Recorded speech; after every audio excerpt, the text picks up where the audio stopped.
Dr. Kim Jin-ho pressed his face against the small window of the shuttle as it descended through the thick green clouds of Kirin 7. Below him stretched an endless forest of massive trees that reached up like giant fingers trying to grab the sky. This was his first time seeing an alien world, and his heart beat fast with excitement and fear. The shuttle landed with a soft bump in a clearing that had been cut from the forest. Jin-ho gathered his equipment bags and followed Captain Lee Sun-ho and Dr. Park Min-hee down the ramp. The air outside smelled like wet earth and something sharp that made his nose tingle. Strange sounds came from the dark forest around them. Clicks, and growls and calls that no earth animal had ever made. "Stay close together," Captain Lee said in a low voice. "Remember what the briefings told us. These Velothi are predators. They hunt for food. They see us as prey animals." Jin-ho nodded, but kept looking at the forest. Somewhere in those trees lived a species that had never let outsiders near their children. The Velothi had agreed to this meeting only because they needed medicine. Their young ones were dying from a sickness, and they had no choice but to ask for help. A deep roar echoed from the trees, then another. Soon the forest filled with the sound of many voices calling back and forth. Jin-ho felt the hair on his arms stand up. These were not friendly sounds. "They know we are here," Dr. Park said. She held her medical bag tight against her chest. The first Velothi appeared between two massive tree trunks at the edge of the clearing. Jin-ho had seen pictures in the mission files, but seeing one in real life was very different. The creature stood 8 feet tall on 2 legs like a human, but its body was covered in short golden fur with black stripes. Its head looked like a mix between a lion and a tiger, with bright yellow eyes and long white fangs that showed even when its mouth was closed. More Velothi emerged from the forest. Soon 20 of them formed a circle around the small group of humans. Each one carried weapons, long spears with metal points that glinted in the filtered sunlight. Their muscles moved under their fur as they walked, showing the power in their bodies. The largest Velothi stepped forward. His fur was darker than the others, and scars marked his face and arms. 3 long scars ran down the left side of his muzzle. When he spoke, his voice was like distant thunder. "I am Roth, pack leader of the Stoneclaw tribe. You are the humans who claim to have medicine for our sparklings." Captain Lee stepped forward and bowed his head. "Yes, pack leader Roth. I am Captain Lee. This is Dr. Park, our medicine keeper, and this is Dr. Kim, who studies different species." Roth's yellow eyes fixed on each human for a long moment. When his gaze reached Jin-ho, the young scientist felt like a mouse being watched by a cat. "You study species," Roth said. "What do you want to learn about us?" "I want to understand how you live," Jin-ho answered, trying to keep his voice steady. "How you raise your families, how you teach your young ones." The other Velothi made angry sounds, growls and hisses that needed no translation. Several raised their spears. Roth lifted one massive hand, and the sounds stopped. "Our sparklings are not for outsiders to see or study," Roth said. His voice carried a warning that made Jin-ho's skin crawl. "No creature that is not Velothi may look upon them. This law has stood for 10,000 years. Even other tribes of our own people may not approach another pack's sparklings." A female Velothi moved to stand beside Roth. She was slightly smaller, but no less fierce. Her fur was lighter, with silver mixed through the gold. "I am Kira, mate to Roth. I speak for all mothers of our pack. If any of you tries to go near our sparklings, we will kill you. This is not a threat. This is a promise." Dr.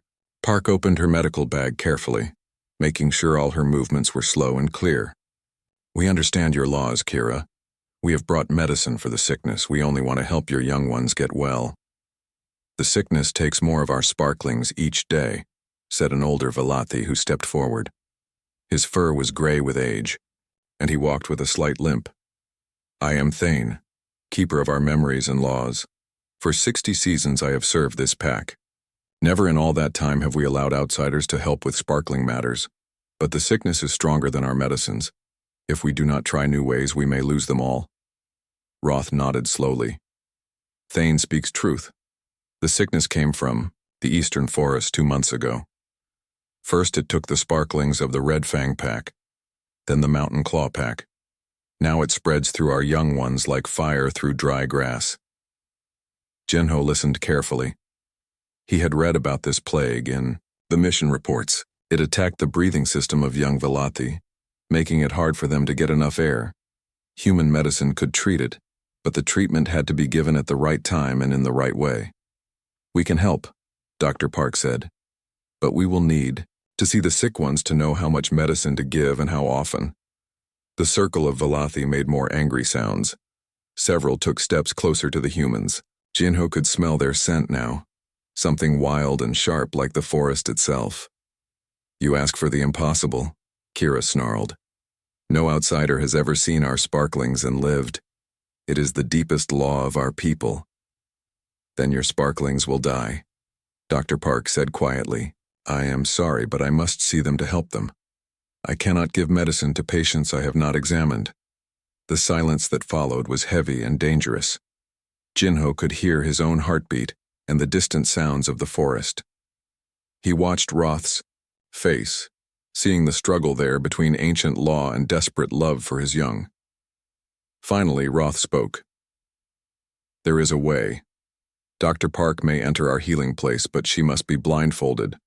She may touch the sick sparklings to examine them, but she may not see them. One wrong move, one look at what should not be seen, and all three of you die." Captain Lee started to object, but Dr. Park raised her hand. "I accept these terms." "And the other two humans?" Kira asked. "They wait here in this clearing," Roth decided. "They do not enter our territory. They do not approach our settlement. If they try to follow, they die." As the Velathi led Dr. Park toward the forest, Jinho felt a mixture of disappointment and relief. He wanted to learn about these fascinating creatures, but he could see the barely controlled violence in their eyes when they looked at him.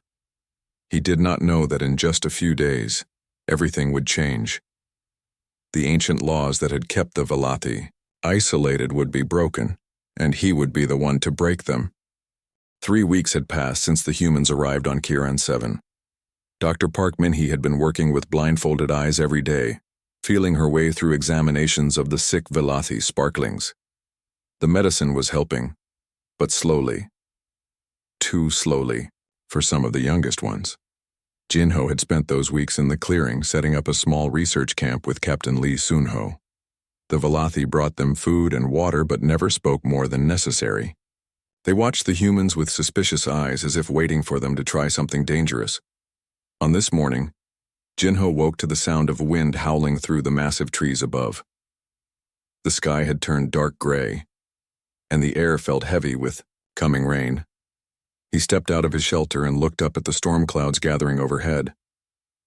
"This looks bad," Captain Lee said, joining him. "The weather reports from orbit show a major storm system moving in. High winds, heavy rain, possible flooding." As if his words had summoned it, the first drops of rain began to fall. Within minutes, the gentle drops became a steady shower. Then, the shower became a downpour. The wind grew stronger, making the giant trees sway and creak like old ships in a storm. Jinho and Captain Lee rushed to secure their equipment as the rain soaked everything in the clearing. Through the noise of wind and water, they heard new sounds from the direction of the Velathi settlement. Roaring voices, calls of alarm. Something was very wrong. "We should help them," Jinho shouted over the storm. "They told us to stay here," Captain Lee replied. "We cannot break their rules." But the sounds from the forest grew more desperate. Above the howling wind, they could hear something that made Jinho's heart freeze. The high, frightened cries of very young voices. The sparklings were in danger. A figure came running through the trees toward their clearing. It was Kira, soaked with rain and moving faster than Jinho had ever seen anything move. Her fur was plastered to her body, and her yellow eyes were wide with panic. "The healing place?" she gasped as she reached them. The storm brought down one of the great trees. It fell across our medical center. The sparklings are trapped inside. Dr. Park appeared behind her, also running hard. "The building collapsed," she said breathlessly. "There are at least 6 sparklings trapped under the debris." The adult Velathi are too big to get through the spaces in the wreckage. Their claws are too large for the delicate work needed. What about the other Velathi? Captain Lee asked. All adults are too big, Kira said, her voice breaking with desperation. The spaces are small, the wood is sharp and unstable. If we try to force our way in, we might bring more debris down on the sparklings. Through the rain, more Velathi arrived at the clearing. Roth appeared first, his dark fur dripping water. Behind him came Thane and a dozen other adults.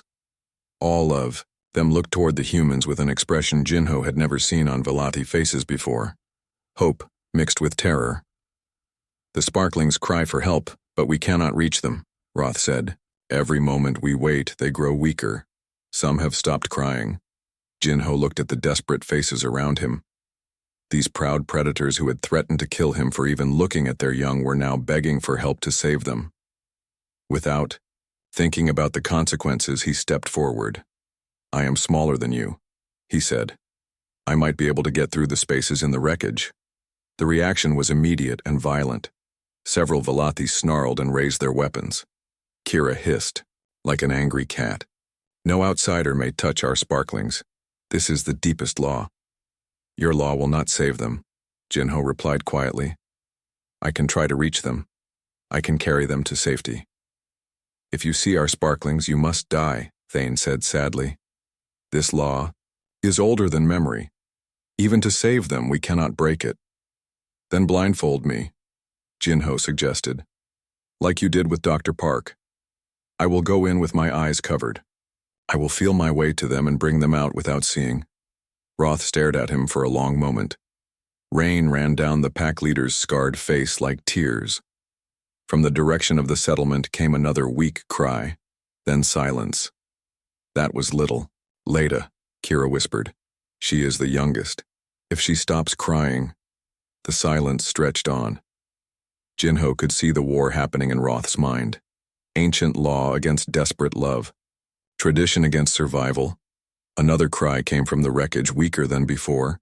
I will do it, Jinho said firmly. With or without your permission. Those are children in there. You would risk your life for sparklings that are not your own? Roth asked in amazement. For young ones of a species that considers you prey? Yes, Jinho answered without hesitation.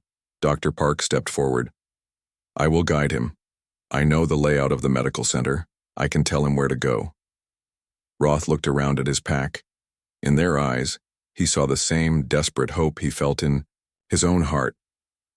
Slowly he nodded. If you do this thing, he said to Jinho, you will be blindfolded. Dr. Park will guide you with words only. You must not remove the blindfold no matter what happens. If you see our sparklings, both of you will die when this is over. Do you understand? I understand, Jinho said. They ran through the storm toward the Velathi settlement. Jinho had never been allowed beyond the edge of the forest before, but now he found himself rushing through a village of tree houses connected by rope bridges. The Velathi had built their homes high above the ground, away from the dangers of the forest floor. The medical center had been built in the hollow of a massive dead tree. The storm had brought down another giant tree across it, crushing one side of the structure and trapping everyone inside.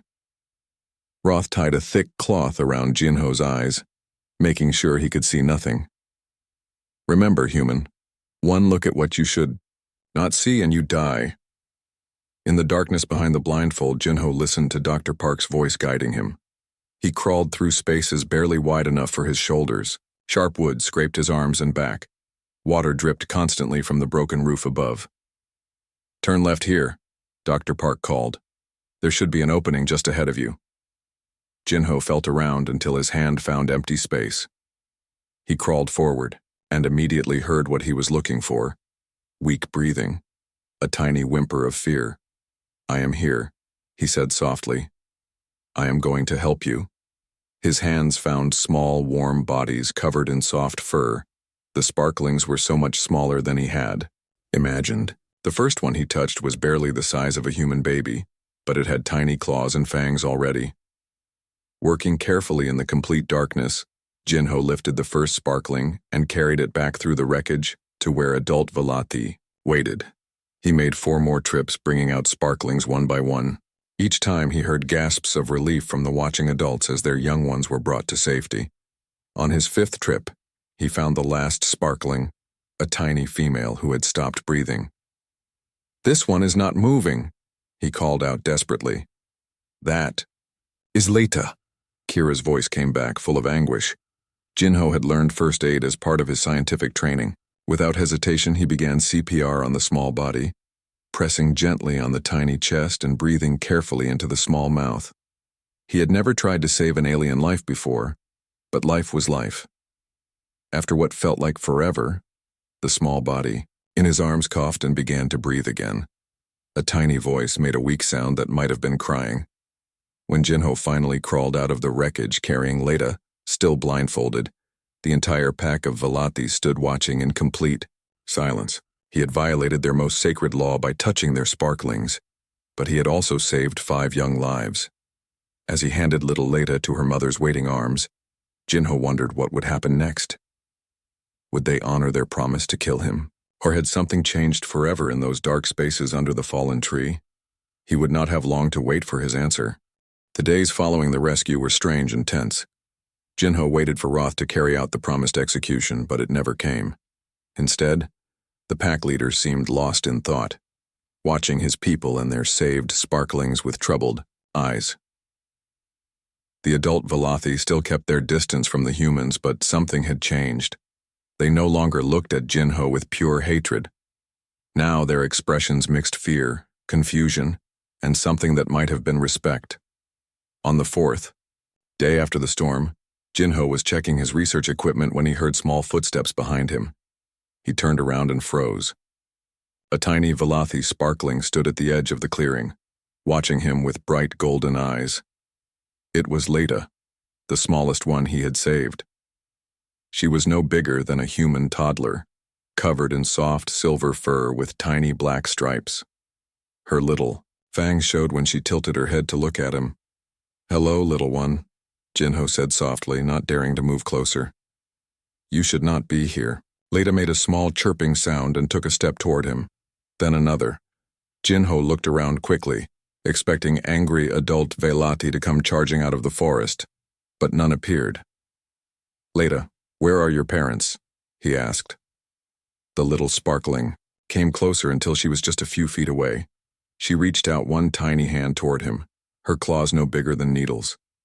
Jinho slowly knelt down to her level. "I cannot touch you," he said gently. "Your people have laws about that." But Leta did not seem to care about laws. She walked right up to him and placed her small hand on his knee. Her fur was incredibly soft, and he could feel the warmth of her small body. Before Jinho could react, more small footsteps came from the forest. 4 more sparklings appeared between the trees, moving cautiously but without fear. They had come to find the strange creature who had saved them. "This is not good," Captain Lee said quietly from behind Jinho. "If the adults see this..." But it was too late. Kira emerged from the forest, moving silently until she saw her daughter touching the human. Her eyes went wide with shock, then narrowed with anger. "Leta," she called sharply. "Come away from there.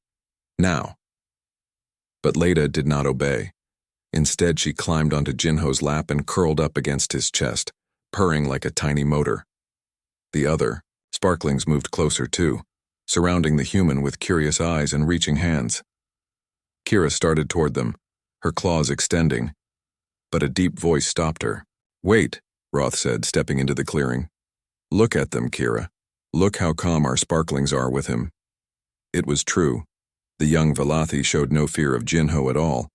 They touched his clothes, examined his hands, and made soft, happy sounds. Leta had fallen asleep in his arms, completely trusting. "This is wrong," Kira said, but her voice held doubt now instead of anger. "Sparklings should fear all outsiders. It is how they survive." "But they lived because of this outsider," Roth pointed out.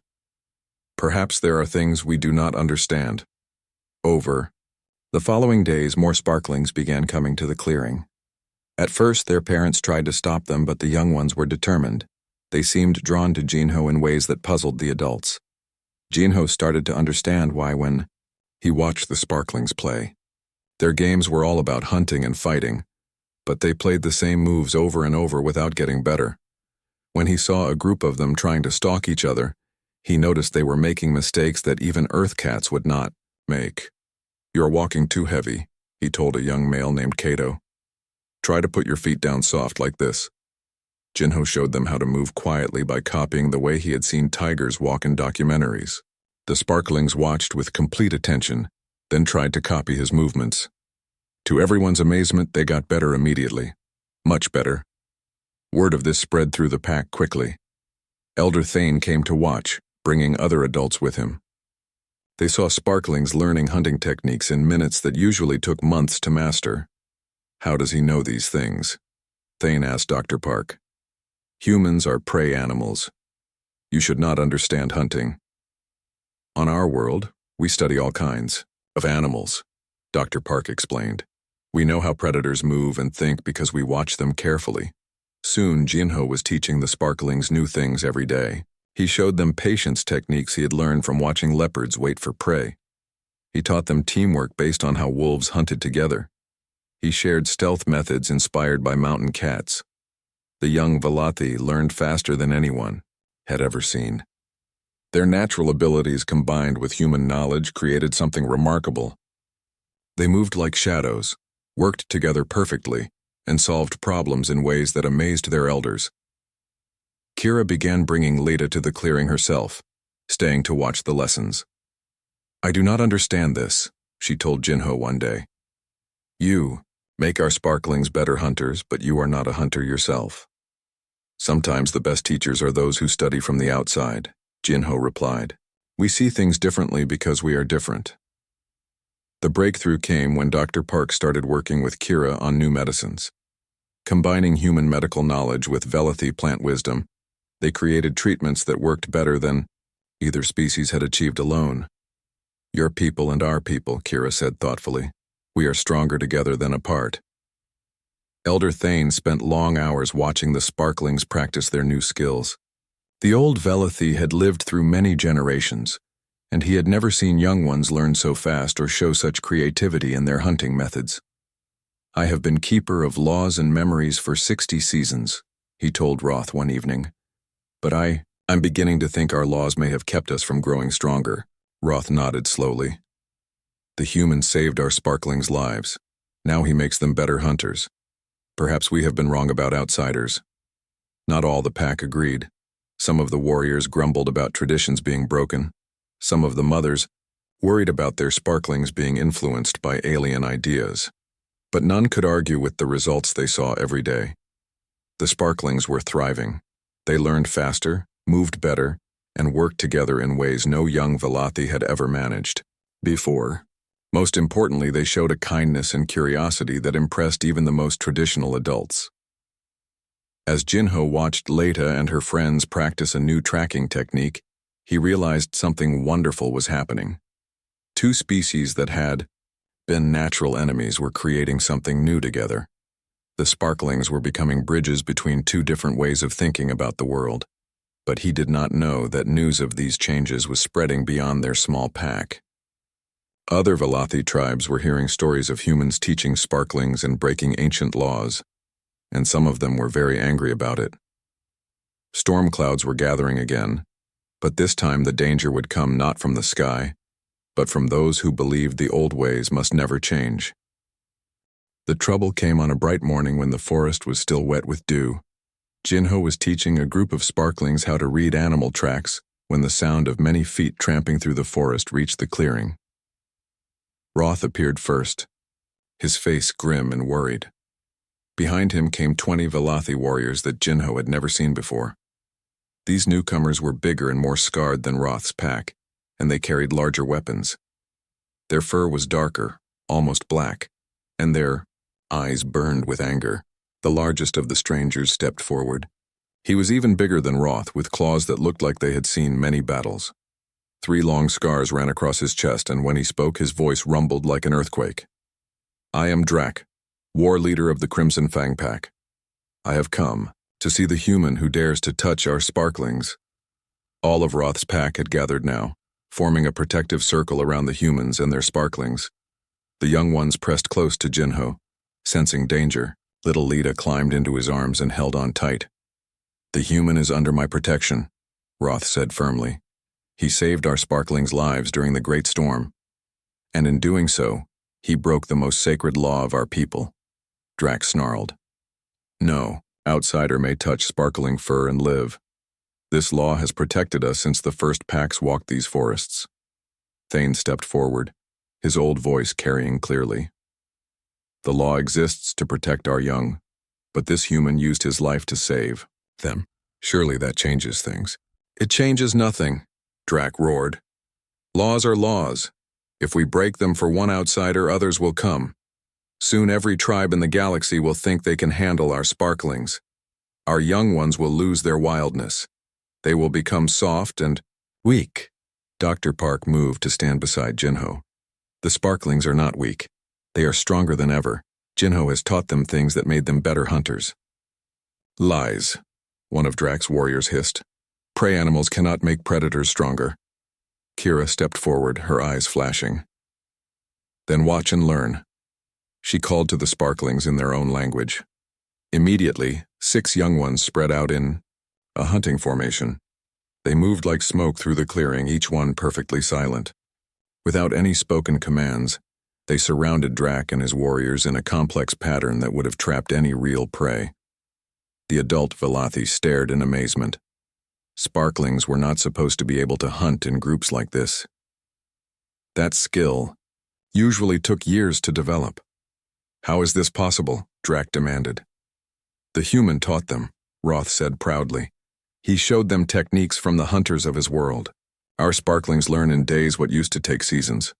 "But they are still sparklings," Drac argued. "Playing at hunting is not the same as real hunting. Any fool can teach cubs to walk in circles." Thane spoke up again. "Then test them. Let our sparklings show their true abilities against yours." Drac's eyes gleamed with interest. "You propose a challenge?" "I propose a trial," Thane corrected. "The old way against the new way. Your sparklings trained in the traditional manner against ours trained with human knowledge.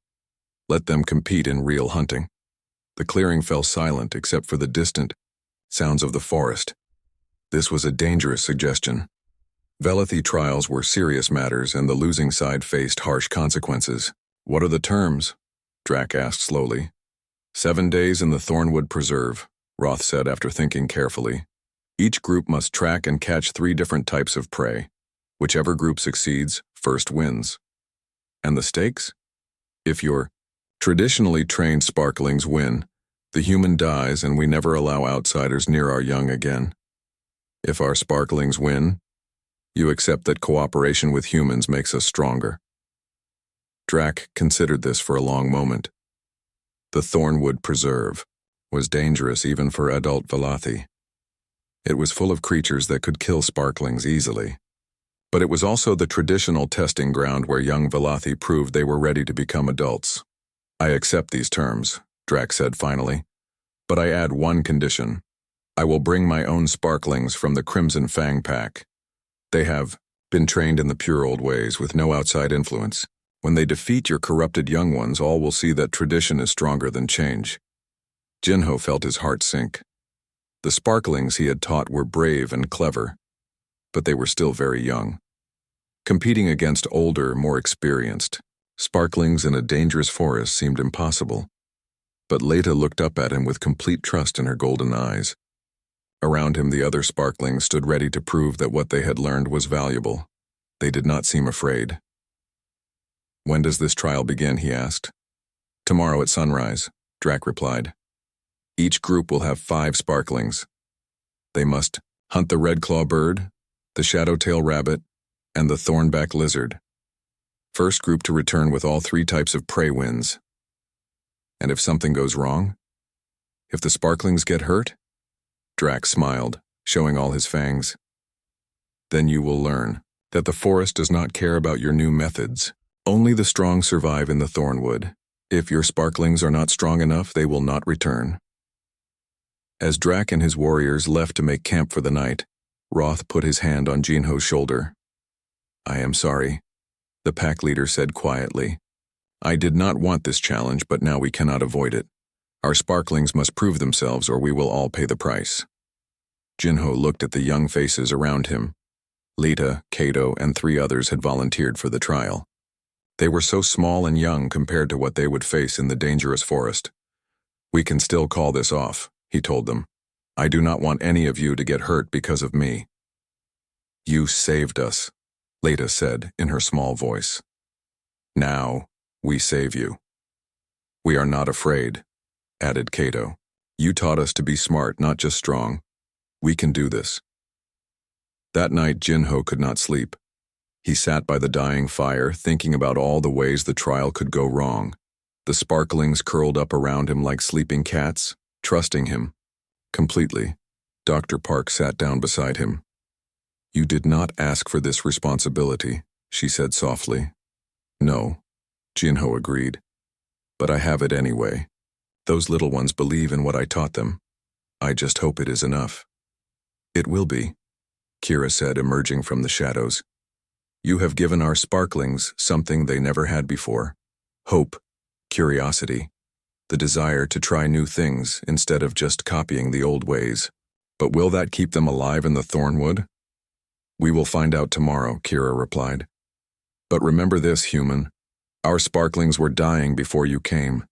You saved their lives once. Now they have a chance to save yours. As the first light of dawn began to show through the trees, Jinho knew there was no turning back. In a few hours, 5 small Velothi would enter one of the most dangerous places on their world. Their success or failure would determine not just his fate, but the future of cooperation between their species. The trial was about to begin, and everything depended on whether the bond between human and Velothi was strong enough to overcome centuries of tradition and fear. The Thornwood Preserve stretched before them like a green maze of death and shadows. Ancient trees rose so high that their tops disappeared into mist, and the forest floor was thick with thorny bushes that could slice skin like knives. Strange sounds echoed from the dark depths, calls and roars from creatures that even adult Velothi feared. 2 groups of sparklings stood at the edge of the preserve as the sun rose. Drax's 5 sparklings were larger and older, their fur already showing. The darker colors of adult Velothi, they carried traditional weapons, small spears and claw guards, and moved with the confident swagger of those who had never known failure. Jinho's group looked tiny by comparison.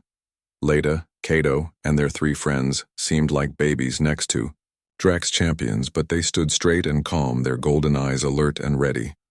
Remember, Jinho whispered to them, use everything I taught you. Be smart, not just brave. Help each other. And if something goes wrong, run. Nothing is worth your lives. Leda reached up and touched his hand with her tiny paw. We remember everything, teacher. We will make you proud. Drac addressed both groups. You hunt the redclaw bird, the shadowtail rabbit, and the thornback lizard. First group to return with all 3 wins. There are no other rules in the Thornwood. Only the strong survive. His sparklings roared their agreement and charged into the forest like a pack of tiny hurricanes. They spread out to cover more ground, each one hunting alone in the traditional way. Jinho's sparklings took a different approach. They moved into the forest together, staying close enough to help each other but far enough apart to cover the trail. They used hand signals instead of roars, and they stopped every few steps to listen and smell the air. The adult Velothi followed, at a distance to watch the trial. Even Roth looked worried as his sparklings disappeared into the green darkness. For the first hour, everything seemed quiet. Then the forest exploded with sound. Drax's sparklings had found a flock of redclaw birds and attacked with typical Velothi fury. Roars and screeches echoed through the trees as they chased their prey. They got one, Drax said proudly. First prey taken. The trial is almost over. But Jinho's sparklings remained silent and invisible in the forest. No sounds came from there, direction at all. Another hour passed. Drax's group took their second prey, a shadowtail rabbit that had been flushed out by all their noise and activity. The young hunters were ahead by 2 catches to 0. Your method has failed, Drax told Jinho smugly. My sparklings hunt with the strength and speed of true Velothi. Yours creep around like frightened mice." Jinho did not answer. He trusted his students, but he was beginning to worry. The trial was more than half over, and his sparklings had not taken any prey at all. Then, just as the sun reached its highest point, something happened that made every adult Velothi freeze in amazement. Jinho's 5 sparklings appeared at the forest edge together. Each one carried a different type of prey, not just the 3 required animals, but 5 different species, including some that even adult hunters found difficult to catch. They had taken all their prey without making a single sound that the adults had heard. "Impossible," Drax snarled. "They could not have caught so much so quickly."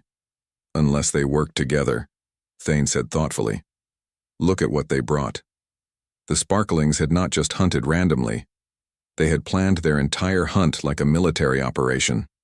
While Drax's group chased one prey at a time, making noise that scared other animals away, Jinho's students had used the distraction to set up careful traps and ambushes. "We heard your sparklings hunting," Leda explained to Drax.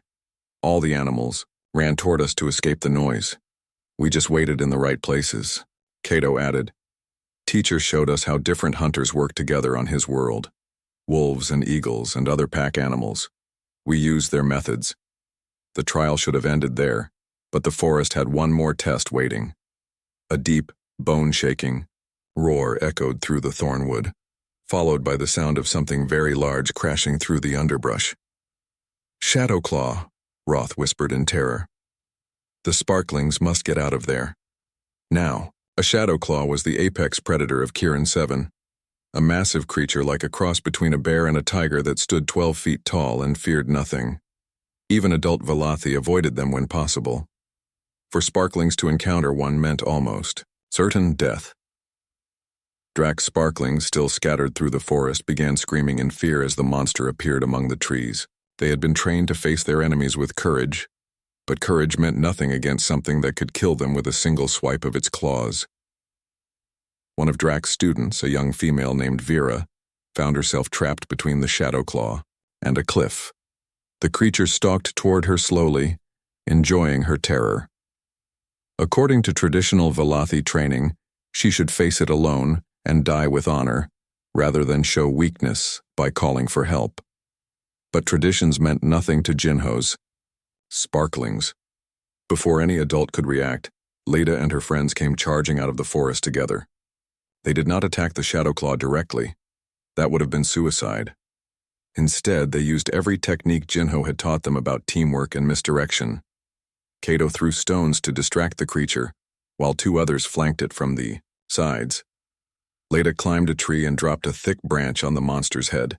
The 5th sparkling, a clever male named Jin, used his small size to dart between the Shadowclaw's legs and confuse it. The beast was powerful, but not very smart.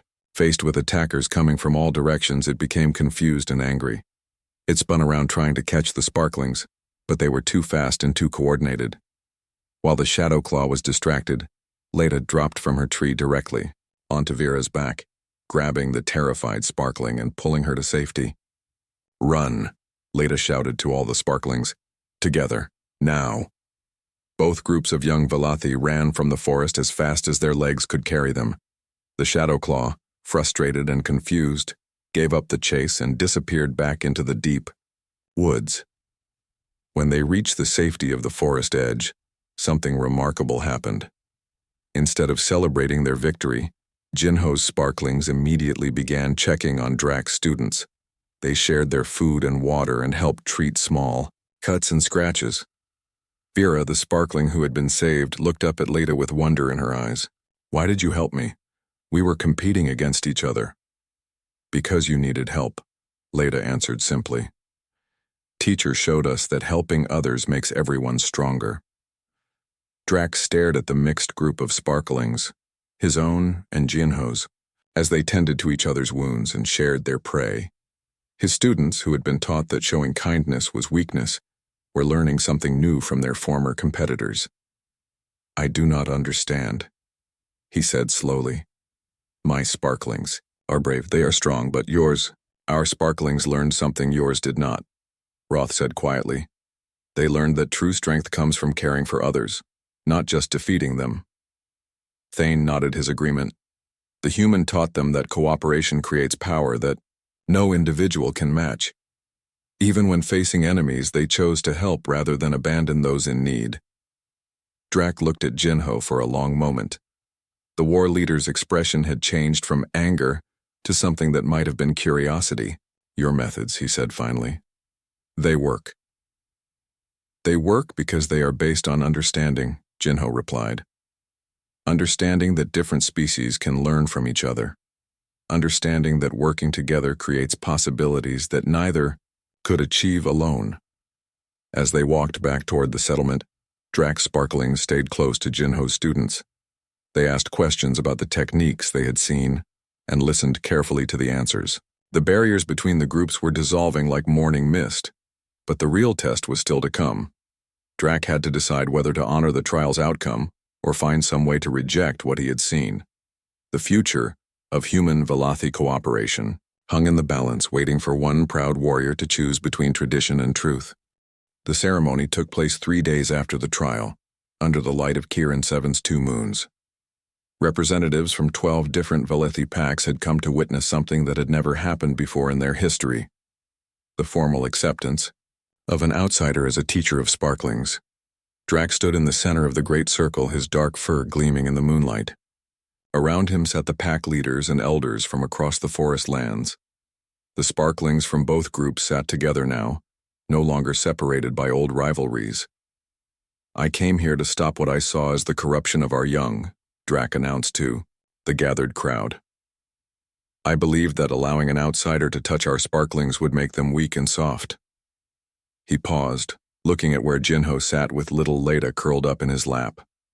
The other sparklings pressed close around the human, showing no fear of the powerful war leader. I was wrong, Drac continued. The trial in the Thornwood showed me something I did not expect. These sparklings taught by the human are not weaker than ours. They are stronger, not just in hunting skill, but in spirit. They saved my own students when they could have left them to die. A murmur ran through the crowd. Many of the visiting Velothi had never seen sparklings behave with such compassion toward strangers. Therefore, Drac said, his voice carrying clearly in the night air, I ask the human Jinho to teach sparklings from my pack as well. I request that he show our young ones these new methods of cooperation and understanding. The reaction was immediate and dramatic. Some of the pack leaders roared their approval. Others hissed in dismay. For centuries, Velothi packs had guarded their young jealously, never allowing outsiders or even other packs to influence their training. Roth stood up slowly. If we are to change our most ancient laws, we must do it properly. I propose the creation of the Harmony Protocol, a formal agreement between our species for the sharing of knowledge and the joint raising of our young. Elder Thane rose from his place, his old voice still strong. I have lived through many changes in the forest. Most were small things: new hunting grounds, different weather patterns, shifts in prey behavior. But this change is different. This change touches the heart of who we are as a people. He walked to the center of the circle and placed his hand on Jinho's shoulder. By the laws of our ancestors, I name Jinho of the humans as Sparkling Guardian, with all the rights and responsibilities that title carries. He may protect any Velothi young as if they were his own. He may teach them and guide them and speak for them in times of need. The title sent another wave of surprise through the crowd. Sparkling Guardian was one of the highest honors in Velothi society, usually reserved only for the most respected elders. Dr. Park stepped forward. As the medical advisor to this group, I also request formal recognition. The combination of human and Velothi healing knowledge has saved lives that neither species could have saved alone. Kira spoke up from her place in the circle. I name Dr. Park as pack friend, the first human to receive this title. She has proven that cooperation between our peoples brings strength to all. One by one, the pack leaders voiced their agreement. Even those who had been skeptical could not argue with the results they had witnessed. The sparklings trained with human methods were healthier, smarter, and more capable than any previous generation. But the real proof came when the sparklings themselves began to speak. Leda stood up on her small legs, her voice clear despite her youth. Before teacher came, we learned the same lessons over and over: hunt alone, trust only your pack, fear all strangers. But teacher showed us new ways to think. Cato joined her. We learned that different does not mean enemy. We learned that helping others makes us stronger, not weaker. One of Drax's sparklings, the young female named Vera, spoke next. When I was trapped by the Shadow Claw, Lita's group could have left me to die. That would have been the traditional way. But they chose to save me instead. They taught me that courage means protecting others, not just yourself. As the ceremony continued, plans were made for the future. Human teachers would be assigned to work with Velathi educators in each major pack. Medical knowledge would be shared freely between the species. Most importantly, sparklings would be raised with an understanding that the galaxy was full of different peoples who could be friends rather than enemies. The changes happened quickly after that night. Within 6 months, human Velathi cooperation centers had been established across Kirin 7. Young Velathi learned human languages while human children studied Velathi hunting techniques. The two species began to see each other not as predator and prey, but as partners in building something. New Jinho found himself busier than ever, traveling between different packs to help establish training programs, but he always returned to Roth's settlement where his first students waited for him. On quiet evenings, he would sit with the sparklings around the fire, telling them stories from Earth while they shared tales of their own world. Lita, now grown, larger and more confident, had become a leader among her age group. She translated between human visitors and young Velathi, who were still learning the new languages. "Teacher," she said one evening as they watched human and Velathi children playing together in the clearing, "do you think other species in the galaxy could learn to cooperate like we have?" Jinho looked at the mixed group of youngsters. Human children learning to move silently through the forest while Velathi sparklings practiced solving problems with tools instead of claws. It was exactly the kind of scene that had been unthinkable just a year ago. "I think," he said carefully, "that if two species as different as humans and Velathi can become partners, then anything is possible. But it takes courage to try new things. It takes wisdom to see that different does not mean dangerous." Kira approached the fire, carrying her newest sparkling, a tiny male born just weeks ago. "This little one will grow up in a world where cooperation between species is normal," Shito said. "He will never know a time when humans and Velathi were afraid of each other." Dr. Park joined them, holding a human baby she was visiting from one of the research stations. "Our children will play together, learn together, grow up together. They will create friendships we could never have imagined." As the fire burned down and the children were called to sleep, Jinho reflected on how much had changed. He had come to Kirin 7 as a scientist studying alien species. He was leaving as something much more important: a bridge between worlds, a teacher who had helped two peoples discover that their differences made them stronger when combined. The last thing he saw before going to his own shelter was Lita, and a human child named Mina curled up together under a shared blanket, sleeping peacefully under the alien stars. The sight filled him with hope for the future. Somewhere in the galaxy, other species were probably looking at each other with suspicion and fear, seeing only the differences that divided them. But here on Kirin 7, two very different peoples had learned to share their most precious treasures, their children and their future. The unthinkable had become possible. Trust had replaced fear. And in the laughter of children from two worlds, the sound of tomorrow could be heard ringing clear and bright through the ancient forest. It was a new dawn for both species, and the light it brought would shine across the stars for generations to come.